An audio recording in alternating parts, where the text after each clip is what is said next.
자, 오늘 우리 1:1 제자 양육 또 말씀 공부 계속 이어가겠습니다. 자, 지난주에 이어서 우리 1:1 제자 양육 우리 20번째 시간으로 오늘도 계속해서 구원의 확신에 대한 공부, 우리 지난주에 지적인 이해 그리고 감정적인 체험 이렇게 또 공부를 하면서 감정적인 체험 부분에서 우리 중간에 멈췄습니다. 자, 교재를 가지고 계신 분들은 58쪽 중간부터 보시면 되겠습니다. 자, 58쪽 중간에 감정적인 체험의 두 번째 항목입니다. 2번, 감정적인 반응은 서로 다릅니다 라고 되어져 있는 부분입니다.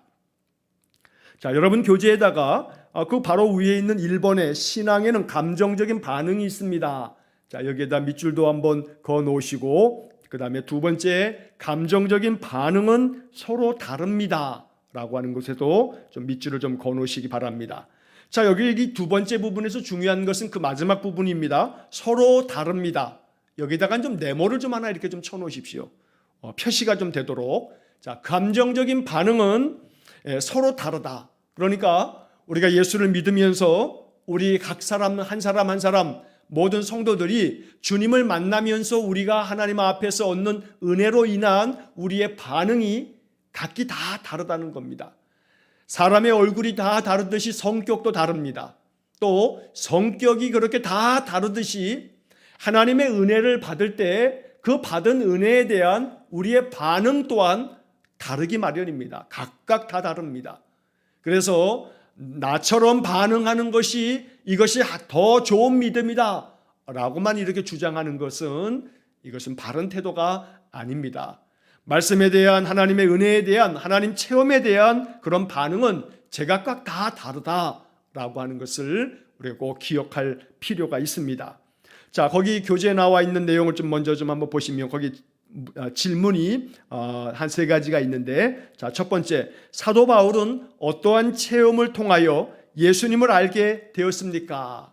자, 사도행전 22장 6절부터 10절까지의 말씀을 쭉 읽어보면 사도 바울이 예수님 만나게 되어지는 그런 그의 영적 경험을 이야기를 하고 있습니다. 사실은 바울은 예수님을 직접 만난 적은 없습니다.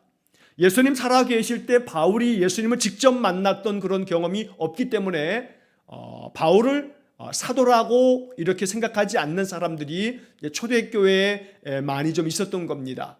하지만 바울은 분명한 확신 가운데서 나는 예수 그리스도께서 부르신 사도다라고 하는 그런 분명한 사도의식을 가지고 있었습니다. 왜냐하면 그는 예수님을 내가 직접 만나 뵙지는 못했지만 성령 안에서 성령께서 내 마음에 감동을 주심으로 부활하신 주님의 거룩한 환상을 보며 주님의 음성을 듣고 주님의 부르심 앞에 자신이 헌신하여 그리스도의 그 사명을 감당하고 있으니 나는 분명한 그리스도의 사도다라고 이렇게 바울은 자기 자신에 대해서 여러 서신에서 계속 강조를 하였던 것입니다.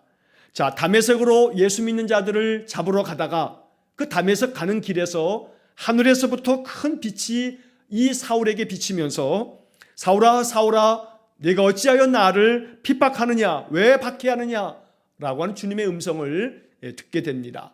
주변 사람들은 그 음성을 듣지는 못하지만 바울만 그 전에 이름은 사울이기 때문에 자, 그 사울만 주님의 음성을 들으면서 그가 사흘 동안에 어떤 것도 다 보지 못할 만큼 눈에 비닐이 씌어지게 되고 앞을 보지 못하게 사흘을 지나다가 아나니아가 와서 이 바로 사울에게 안수하며 기도해 줌으로써 사울이 눈이 다시금 회복되어지면서 예수 그리스도께서 자신을 부르셨다는 분명한 간증을 바울이 귀에 있을 때마다 전하였던 것입니다. 자, 이 사도행전 22장에 나오는 이 바울의 이야기, 나와 함께 있는 사람들은 빛은 보면서도 나에게 말씀하시는 그러한 분의 소리는 듣지 못하였다라고 하는 그런 구절이 22장 9절에 기록되어져 있습니다. 어찌 보면 주님께서 나에게 말씀하시는 그 음성, 사울아 사울아 내가 왜 나를 박해하느냐, 그 음성을 주변에 있는 사람들은 듣지 못했다라고 바울이 분명히 이야기를 합니다. 다르게 표현하면 바울이 예수님을 만난 이 이야기는 주관적인 체험이라는 겁니다. 옆에 있는 사람들은 그 소리를 듣지 못했지만 바울만큼은 그 소리를 선명하게 들었습니다. 이 바울의 영적 체험, 이것은 다른 사람들은 우리는 듣지 못했는데 라고 말할 수 있는 그런 환경이었지만, 그러나 바울은 분명하게 이것은 주님이 나를 부르셨던 말씀이고 나에게 분명히 들려주셨던 그런 말씀이라는 마음의 확신을 가지고 예수님께서 내게 주신 체험이라고 이야기를 하고 있는 것입니다. 그리고 바울은 회심을 합니다. 그리고 예수 그리스도를 위한 정말 헌신적인 그런 사도가 되어서 그는 로마에 가서 나중에는 목이 베어 순교를 당하는 그런 사도로서의 평생의 삶을 살았던 것입니다. 자, 이렇게 바울의 인생의 삶에서의 그의 어떤 그런 영적인 체험, 또 감정적인 그런 체험의 경험은 아주 뜨거운 그런 마음이었습니다. 예수님의 그 거룩한 환상을 보고 그 음성을 들으면서 바울은 아주 깊은 영적 체험을 통해서 그는 아주 매우 뜨겁게, 아주 열렬하게 주님을 만나면서 주님께 대해 아주 충성하는 그러한 삶을 살았던 것입니다. 뜨거운 용광로 같은 그런 믿음이 아마 바울의 믿음이 아닌가 하는 생각이 듭니다. 자, 그와 반해서 그 다음에 두 번째 내용을 보시게 되면 바울의 체험적인 신앙과 디모데의 신앙을 비교해 보십시오 라고 하는 질문이 나옵니다. 자, 그 옆에 참고 구절로 디모데 후서 1장 5절의 말씀이 있습니다. 디모데 후서 1장 5절의 말씀에는 이런 말씀이 기록되어 있습니다. 이는 내 속에 거짓이 없는 믿음이 있음을 생각함이라. 이 믿음은 먼저 내 외조모 로이스와 내 어머니 유니게 속에 있더니 내 속에도 있는 줄을 확신하노라. 자, 사도 바울이 디모데에게 편지를 하면서 디모데에 대한 이야기를 이렇게 전하고 있는 겁니다. 디모데야, 네 속에는 거짓이 없는 믿음이 있다는 것을 내가 늘 생각하고 있다 하고 말합니다. 너는 네 안에 거짓이 없는 그런 믿음이 있구나.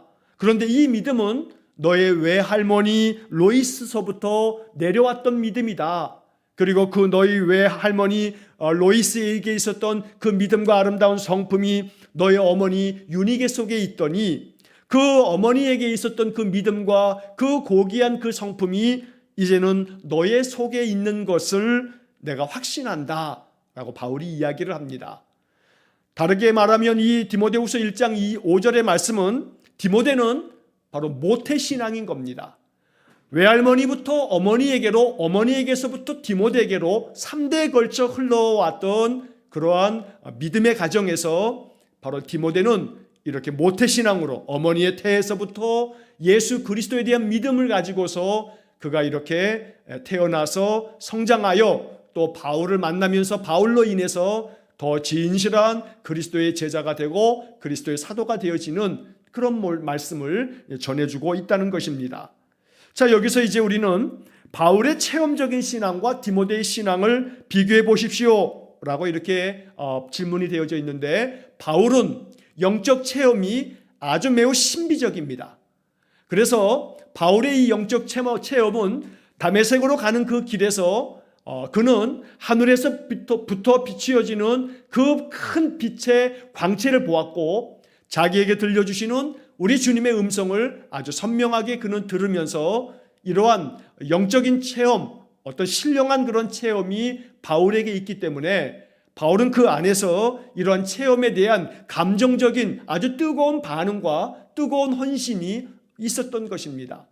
그러나 반면에 디모데는 외할머니부터 어머니에게로, 어머니에게부터 자기에게로 흘러내려오는 계속 대를 이어서 이어지는 그 믿음으로 말미암아 디모데의 신앙에 있어서는 특별하다 할 만한 영적 체험이라기보다는 그저 할머니부터 어머니에게로부터 계속 전해져 내려오는 주님에 대한 말씀을 들으면서 말씀 안에서 잠잠하게 고요하게 그저 아무런 그런 어떤 요동함 없이 그렇게 디모데는 그 신앙의 삶을 살아왔던 겁니다.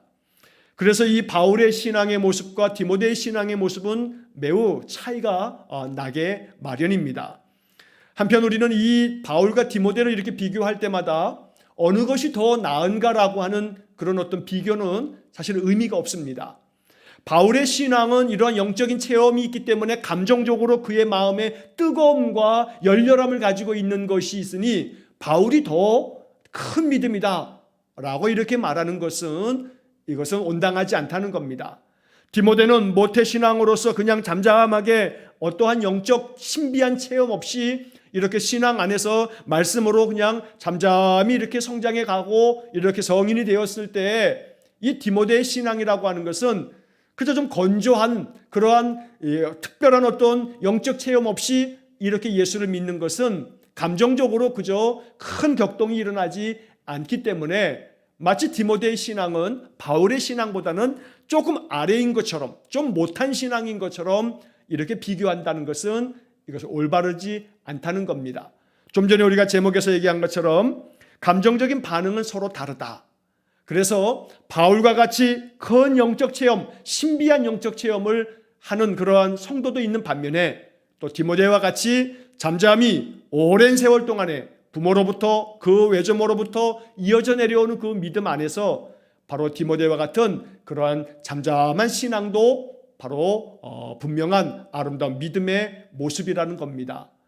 어찌 보면 뭐 다 그렇다고 말할 수 없습니다만 순복음교회의 신자하고 아주 정통 장로교회 신자하고를 이렇게 비교해서 어느 신앙이 더 큰 신앙이요 믿음이냐라고 비교하는 것은 적절치 못한 것과 마찬가지입니다. 여러분, 순복음 신앙을 가지고 있는 순복음교회 성도들은 대체로 장로교회의 성도들보다는 예수를 믿는 그 감정적인 반응이 훨씬 더 아주 뜨겁고 열정적인 그런 모습을 보이게 됩니다. 제가 지난번에도 말씀드린 것처럼 순복음교회 가서 여러분 예배 한번 드리시게 되면 그저 말씀, 설교하는 목사님의 말씀을 들을 때에도 목사님 설교 한마디 한마디 그저 한 문장이 끝날 때마다 여기저기서 그냥 아멘 아멘 소리치는 그 소리가 그 순복음교회, 그 여의도 순복음교회 그 큰 예배당 안에서 쩌렁쩌렁합니다.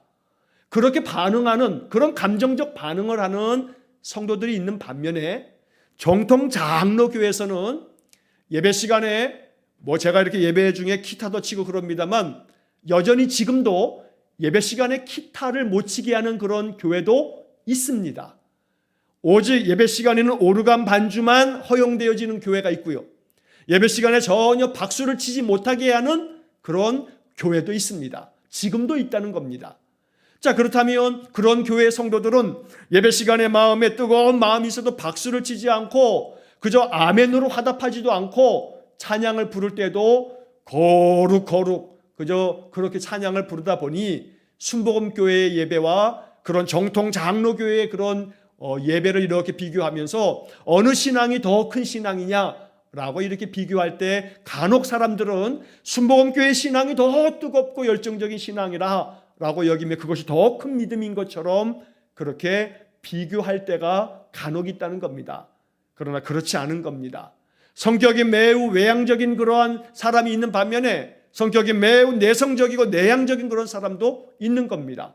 어떤 성격이 더 좋은 성격이라고 비교하는 것들은 그 적합하지 않은 비교가 된다는 겁니다.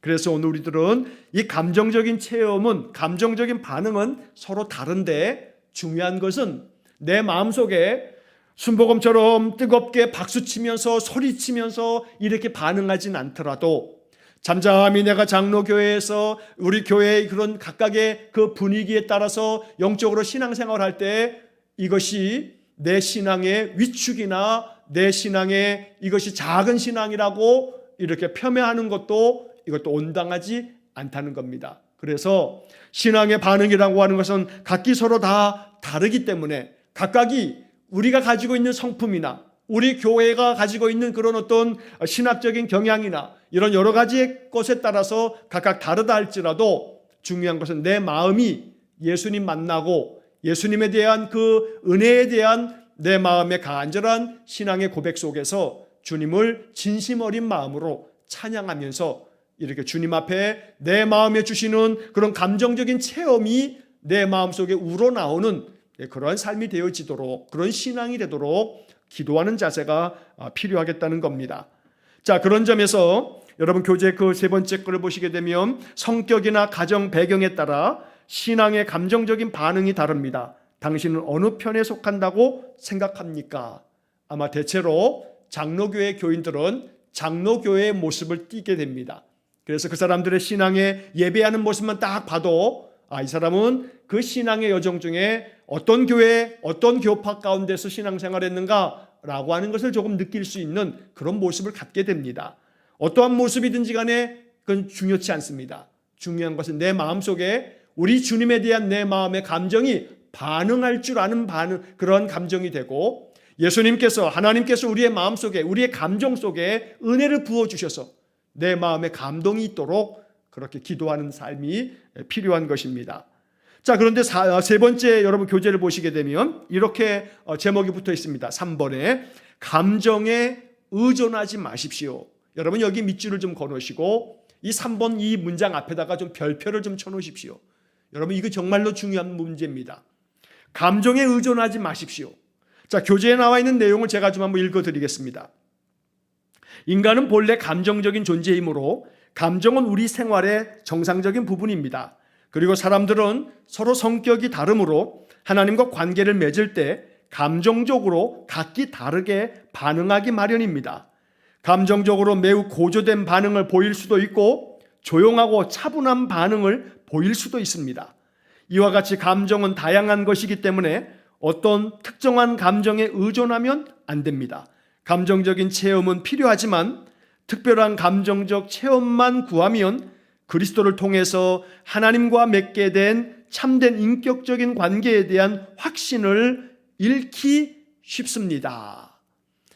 다시 말하면 어떤 특정한 감정적인 어떤 그런 체험만을 자꾸 그것만을 의존하고 그것만을 바라는 것은 건강한 신앙의 자세가 아니다라고 말하는 겁니다. 여러분 감정적인 체험에 있어서 정말로 우리의 감정을 아주 이렇게 충만하게 뜨겁게 아주 열정적으로 솟구쳐 오르게 만드는 것은 신비한 영적 체험을 할 때 그렇습니다. 사람이 예수를 믿으면서 어떤 신비한 영적 체험을 하게 되면 마음 가운데 내가 이 체험한 것이 정말로 대단하다는 그런 마음 가운데서 우리의 마음이 흥분이 되고 우리의 감정이 아주 북받쳐 오르게 됩니다. 그러나 그와 반해서 잠잠히 주님의 말씀 안에 거하고 그 말씀 안에서 아주 조용하게 차분한 반응 속에서 말씀을 고요히 묵상해 가면서 이렇게 한 구절 한 구절 마음속으로만 그냥 음미하고 이러다 보면 내 마음속에 감정이 막 솟아오르는 그런 뜨거움은 잘 느끼지 못할 때가 있다는 겁니다. 그러면 우리가 각각 느끼게 되는 그런 감정이 과연 어떠한가? 이것이 정말로 얼만큼 중요한가?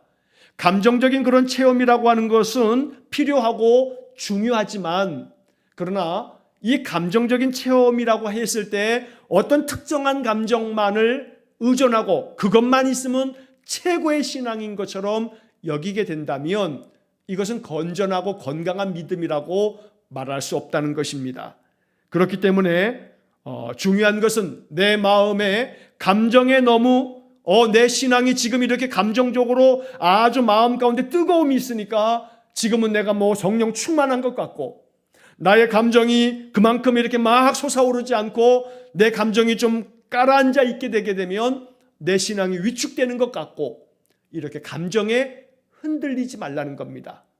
동시에 신앙생활을 할 때 나의 생활 속에서의 감정이 신앙에 영향을 미쳐서 내 어떤 생활 속에서 여러 가지 마음의 슬픈 일이나 또 힘든 일이나 어려운 일들 때문에 내 감정이 자꾸 소모적으로 많은 고단함과 피곤함이 있을 때 그런 감정적인 그런 느낌이 우리의 신앙까지도 영향을 미쳐서 내 영적인 부분에서도 위축되어지는 것과 같은 감정을 느끼게 되는 거, 이게 자꾸 감정에 휩싸이게 되는 겁니다.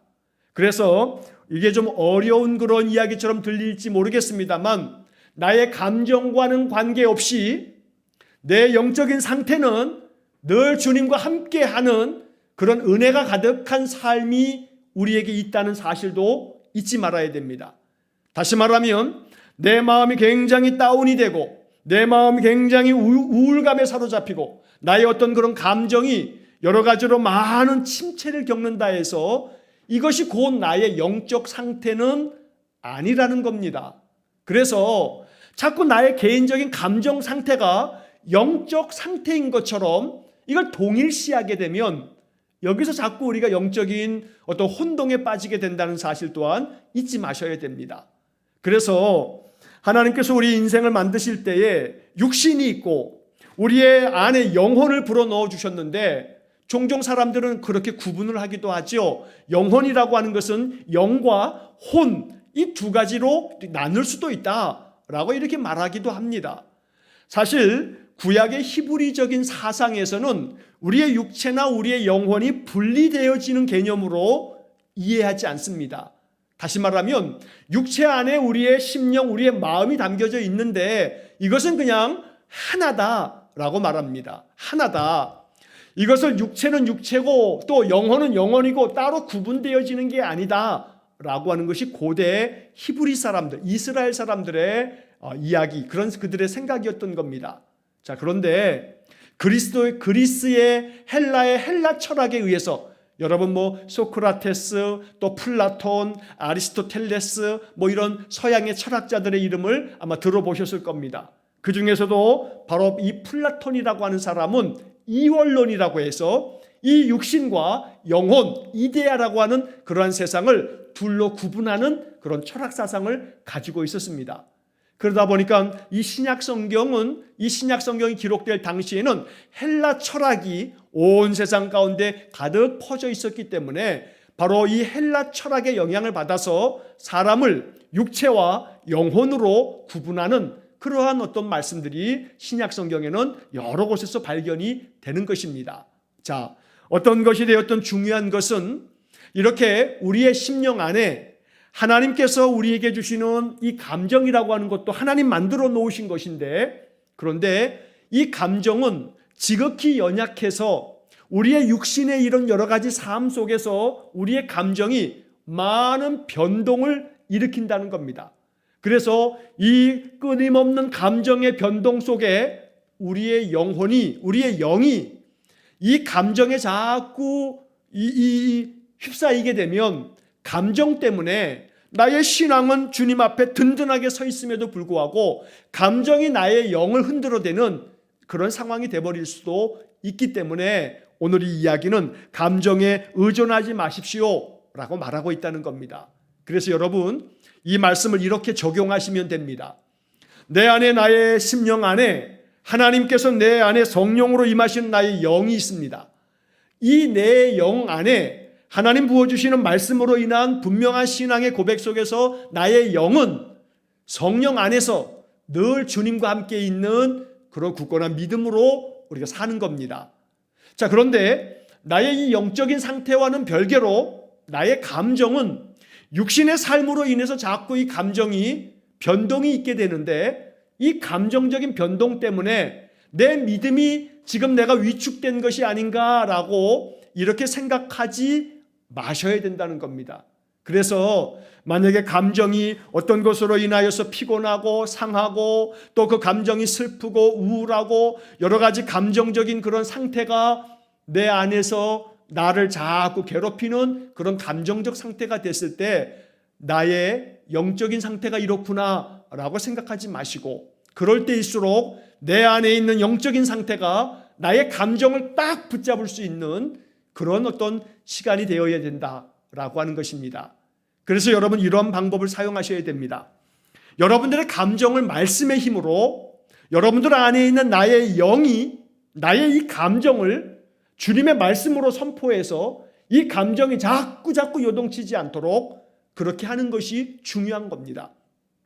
그래서 나의 감정이라고 하는 것이 내 마음을 자꾸 흔들어대거나 나의 감정이라고 하는 것 때문에 나의 영적인 상태가 흔들리는 것 같은 그런 착각에, 그런 오해에 빠지지 않도록 언제나 나의 감정을 가만히 바라보면서 내 감정이 지금 이런 감정을 느끼고 있구나 라고 했을 때 이 감정에 대해서 하나님 말씀으로 내가 알고 있는, 지난주에 우리가 공부했던 지적인 이해, 내가 말씀을 알고 있으니 그 알고 있는 말씀을 내 입으로 내가 선포할 때 내 영혼아, 시편에 말씀되어져 있죠. 나의 영혼아, 자기 자신의 영혼에게 선포하는 말씀들을 우리가 시편 42편, 43편에서 보게 됩니다. 나의 영혼아, 네가 어찌하여 내 속에서 불안해하느냐? 나는 나를 도우신 여호와 하나님을 내가 바라보고 내가 의지하노라 라고 이렇게 선포하는 말씀을 우리가 보게 됩니다. 그게 바로 우리의 영이 나의 이 흔들리는 감정에 대해서 하나님의 말씀을 선포함으로 나의 감정을 굳건하게 세우는 그러한 말씀이 된다는 것입니다. 나의 영혼아 어찌하여 내 속에서 불안해하는고, 나는 나를 도우시는 여호와로 말미암아 하나님의 은혜 안에 거함으로 주님 주시는 그러한 믿음 안에서 말씀 안에서 내가 우뚝 굳건하게 서겠노라 라고 이렇게 선포하면서 우리의 감정이 하나님의 은혜를 더 가득 누리도록 그렇게 이끌어야 되겠다는 겁니다. 자, 그래서 다시 한번 이제 마지막으로 정리하자면 우리의 감정적인 체험은 예수 그리스도에 대한 우리의 마음의 감정의 느낌이요 또 반응이기 때문에 그런 느낌과 반응을 우리 마음 가운데 갖도록, 그래서 찬송을 부를 때에도 이 찬송이 내 마음속에 느낌이 있게 다가오도록, 그리고 그 찬송의 그 가사 하나하나가 또 성경의 말씀 한 구절 한 구절이 내 마음속에 감동이 될 수 있도록 나의 감정에 하나님 은혜를 부어주십시오 이렇게 기도하는 겁니다. 그리고 또한 동시에 그러한 감정 속에서 내가 영적인 체험들을 통해서 이 감정이 더욱더 뜨거워지기를 원합니다. 이것도 기도하는 겁니다. 그러나 다만 어떤 감정이라 할지라도 그 감정만이 가장 중요한 가장 큰 믿음인 것처럼 여기는, 그래서 너무 자꾸 감정에만 치우치는 이런 것들은 좀 조심해야 되고 좀 삼갈 줄도 알아야 된다. 감정이 우선이 아니고 감정은 어떤 점에서는 나의 영이 하나님을 만나면서 경험하게 되는 그 은혜에 대한 나의 마음의 반응이 감정이다. 그래서 평안한 감정을 느끼고 기쁨의 감정을 느끼고 마음 가운데 하나님 주시는 놀라운 그런 평강의 그 감정이 내 삶에 더욱더 풍성하게 열매가 되어지는 그러한 삶을 우리가 또 기도할 수 있어야겠습니다.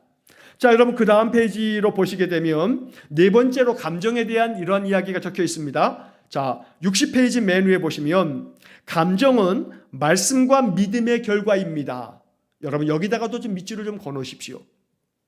감정은 말씀과 믿음의 결과입니다. 자, 이 말은 뭐냐면 이 말 그대로 감정이 말씀과 믿음의 결과다. 결국 말씀에 의해서 믿음에 의해서 감정이 결정되어져야 된다라고 하는 이야기입니다.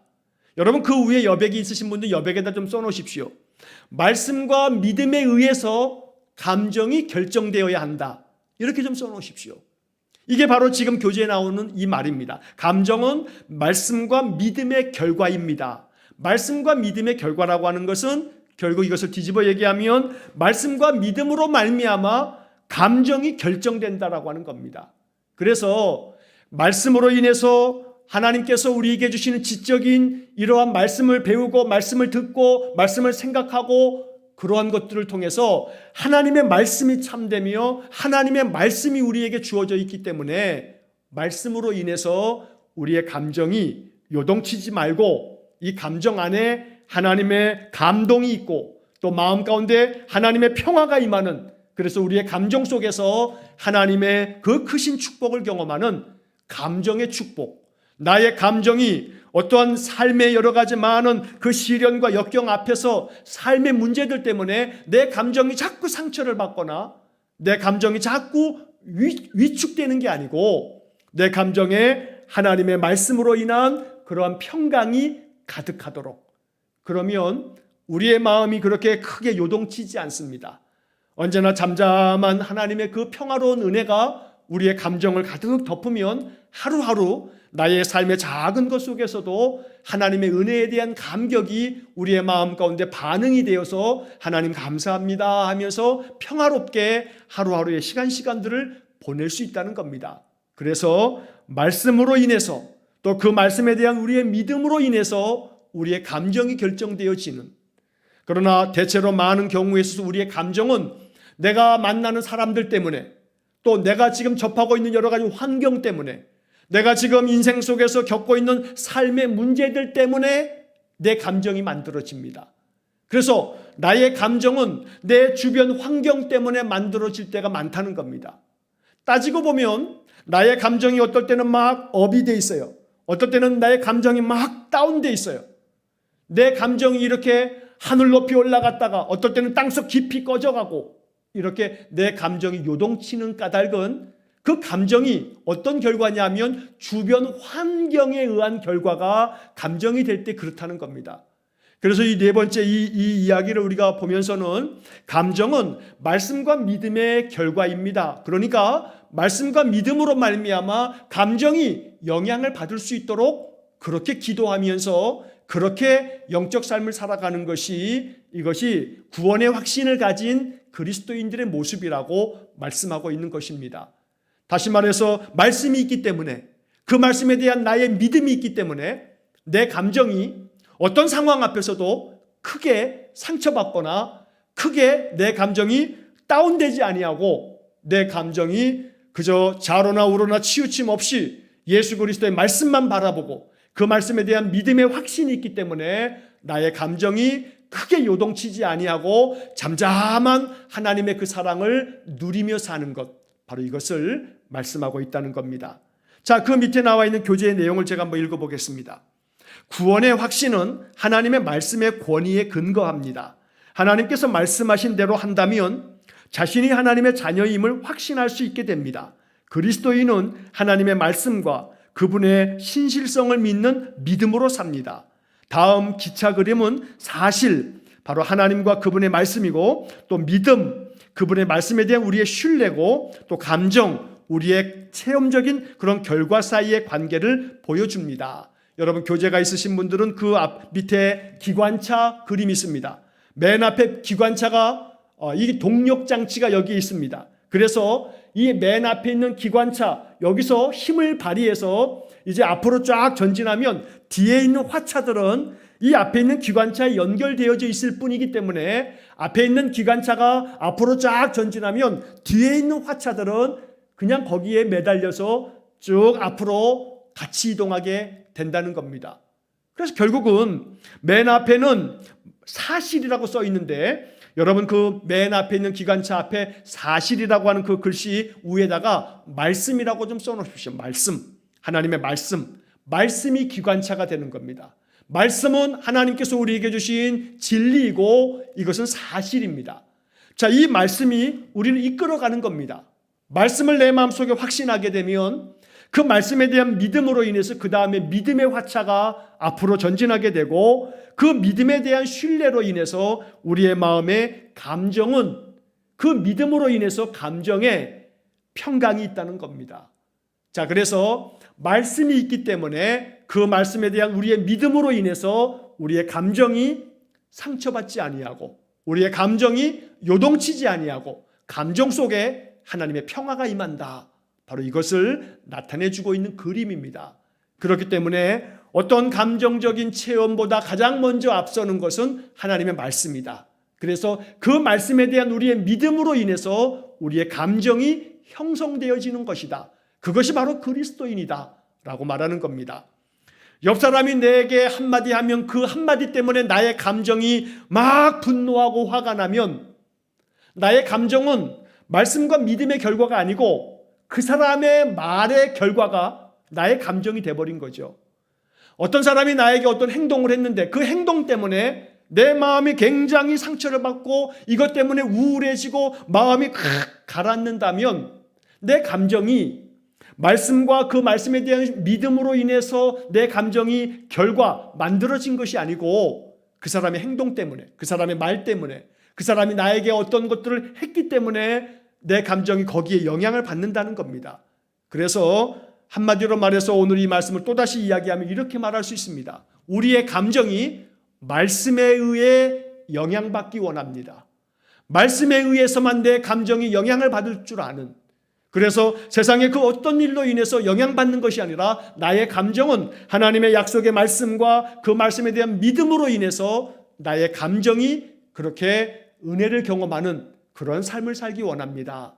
바로 이것이 이 감정에 대해서 우리가 꼭 알고 있어야 될 감정적인 체험이 필요한데 이 감정적인 체험은 말씀과 그 말씀에 대한 우리의 믿음으로 인해서 우리의 마음속에 부어주시는 하나님의 선물이 되어야 한다라고 하는 것 또한 잊지 말아야겠습니다. 자, 그래서 이제는 우리들이 이 감정에 대한 이 부분을 다시 한번 이렇게 정리를 하시면서 언제나 나의 감정이 평안하면, 나의 감정에 요동함이 없다면, 인생의 삶에서 아무리 많은 스트레스가 있다 할지라도 그 감정을 말씀을 향한, 말씀에 대한 우리의 믿음 때문에 그 모든 감정을 뛰어넘어서 말씀으로 인해서 감정을 극복할 수 있는 그러한 삶을 살아갈 수 있다는 겁니다. 감정 때문에 걸려 넘어집니다.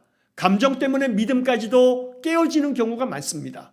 어떤 사람이 나에게 어떤 감정을, 내 감정을 상하게 만들므로 말미암아 우리의 믿음이 깨어지는 경우들이 심심치 않게 있다는 겁니다. 그러니까 감정에 의해서 믿음이 영향을 받는 거, 이것은 구원의 확신, 그리스도에 대한 믿음이 굳건한 그러한 사람이라고 아직은 말할 수 없다는 겁니다. 반면에 나의 믿음에 의해서, 그 믿음은 말씀으로 나오는 건데 말씀에 대한 나의 믿음으로 인해서 나의 감정이 영향받는 것, 이것은 그리스도에 대한 신실함을 가지고 있는 성숙한 그리스도인이라고 말할 수 있다는 겁니다. 그래서 다시 한번 이 감정에 대한 것들을 정리하면서 나의 감정은 무엇에 의해서 영향받는가 라고 하는 것을 여러분 점검해 보셔야 합니다. 오늘 하루를 다 살았는데 이 저녁쯤 돼서 나의 감정을 가만히 들여다봤더니 나의 감정이 어떠한가? 오늘 하루의 삶 때문에 나의 감정이 어떠한가? 그랬을 때 오늘 하루의 삶이 아무리 힘들고 피곤하고 사람들로 인해서 내 마음이 상하고 지치고 그랬다 할지라도 내 마음이, 내 믿음이 말씀을 바라보며 말씀을 생각하며 말씀에 대한 믿음이 있기 때문에 오늘도 나의 삶에 나와 함께 하신 하나님을 찬송합니다. 그러면서 주님을 바라보면서 말씀으로 인해서 내가 기도하고 찬송한다면, 그러면 오늘 하루의 삶이 어떠하든지 간에 나의 감정 안에는 평화가 있다는 것이지요. 그것이 바로 말씀에 대한 우리의 믿음이 우리의 감정에 영향을 미치고 있는 것이 된다는 것입니다. 그러므로 감정적인 체험, 이것은 우리의 신앙을 아름답고 참으로 아주 맛있게 만드는 그러한 요소가 됩니다. 그런데 이 감정적인 체험은 반드시 말씀과 그 말씀에 대한 믿음의 결과가 되어야 한다. 그래서 감정은 말씀에 의해서 영향을 받아야지, 말씀으로 인해서 우리의 감정이 다스려짐을 받아야지 오히려 감정이 우리의 믿음과 우리의 신앙을 흔드는 것이 되도록 만들어서는 안 된다라고 하는 것으로 정리하시면서 이 부분의 말씀을 또 마치도록 하겠습니다. 자, 그 다음에는 의지적인 결단에 대한 이야기입니다. 자, 의지적인 결단에 대한 이야기를 또 1시간 해야 될 것 같아서 이것은 다음 주에 함께 나누도록 하겠습니다. 여러분이 의지적인 결단에 대한 여러분 교재 가지고 계신 분들은 이 부분의 문제들을 한번 보시면서 그 밑에 나와 있는 참고 구절들을 한번 좀 꼼꼼하게 좀 읽어보시고 생각해 보시기 바랍니다. 어찌 보면 오늘 우리가 지적인 이해, 감정적인 체험, 의지적인 결단, 이 세 가지가 균형 있게 마치 삼위일체를 이루는 것처럼 이 세 가지를 다 가지고 있어야 되는데 우리에게 매우 부족한 요소가 의지적인 결단이 됩니다. 자, 이 내용은 다음 주에 다시 한번 이 부분이 어떤 점을 우리가 깊이 좀 알고 기억해야 되는가라고 하는 것들을 다음 주에 함께 나누도록 그렇게 하겠습니다. 오늘 감정적인 체험, 감정에 대해서 이것이 너무나 우리의 신앙에 있어서 이것에 의존해서는 안 될 것이고, 감정적인 반응은 각기 다 모든 성도마다 다 다르기 마련이고, 이 감정이라고 하는 것은 말씀에 대한 우리의 믿음에 의한 결과여야 한다. 그래서 말씀으로 인해서 영향을 받는 감정이 되도록 언제나 하나님 말씀이 내 삶의 우선입니다. 그 말씀으로 인해서 나의 감정이 영향을 받을 수 있도록 나의 감정이 항상 말씀 앞에 무릎 꿇는 그러한 마음이 되기를 원합니다 라고 여러분 기도하시면서 하나님께서 우리의 감정 안에 하나님의 은혜를 부어주시는, 그래서 날마다 삶의 형편이 어떠하든지 간에 내 삶에 주어지는 어떤 환경 속에서도 나의 감정만큼은 하나님에 대한 찬양과 감사의 기도로 말미암아 말할 수 없는 평화가 임하는 그러한 삶이 될 수 있기를 주의 이름으로 간절히 축원합니다. 기도하시겠습니다. 사랑이 많으신 아버지 하나님, 우리가 신앙의 삶을 살아갈 때에 하나님 말씀과 그 신앙의 과정 속에서의 감정적인 체험이 우리의 영적인 그런 삶에 큰 은혜가 되고 또 기쁨이 됩니다. 그래서 우리의 삶에 감정적인 체험 또한 충만하기를 원합니다. 그러나 이 감정적인 체험이 말씀을 앞서지 않게 해주셔서 언제나 말씀으로 인하여 그 말씀에 대한 믿음으로 인하여 우리의 감정이 영향을 받을 수 있기를 원합니다. 하루하루 인생의 삶 속에서 우리의 감정이 아무리 지치고 아무리 낙담이 되고 우리의 감정에 많은 불안과 걱정과 염려가 휩싸이고 그래서 우리의 감정이 언제나 평화롭지 못하고 요동치게 될 때 어떤 환경이나 어떤 일로 인하여서도 우리의 감정이 이것 때문에 상처를 받거나 이것 때문에 더 깊은 수렁으로 빠지지 아니하고 오히려 말씀과 믿음의 결과로 우리의 감정 안에 하나님의 은혜가 충만해지는 귀한 복을 내려 주옵소서. 그래서 우리의 감정적인 체험이 예수 그리스도를 향한 우리의 마음의 감격이 될 수 있도록 하나님께서 우리 성도들의 감정 안에도 하나님의 풍성한 성령의 은혜를 내려 주옵소서. 한날의 모든 삶을 또한 주님께 의탁하고 이 하루의 삶을 이제 마무리하는 이 저녁 시간에도 오늘 한날 나와 동행해 주신 하나님께 감사 찬송하며 또 하루를 마감하고 새날을 맞이할 수 있는 우리 성도들 되게 해 주옵소서.